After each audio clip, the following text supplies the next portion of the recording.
纸好像丝毫不费力。抄纸就是做出一张纸吗？对。哦，那什么都做给谁叫你做的？你祖传的。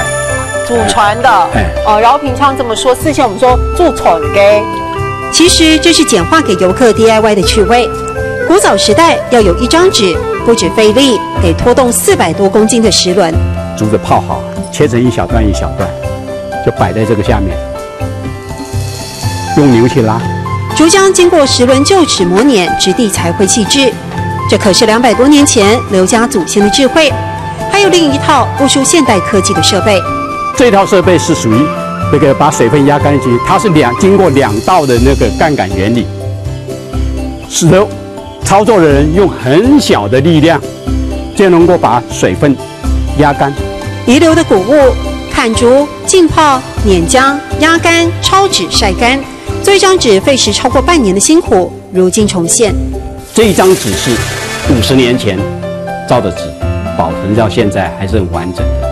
半世纪前制造的纸，因为泡过石灰留存至今。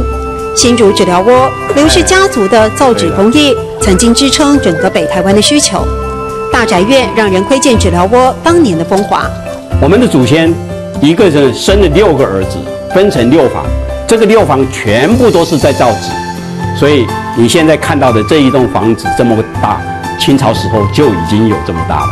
一页家史写下台湾造纸产业的辉煌，现在后人复刻场景，保留造纸文化有了雏形。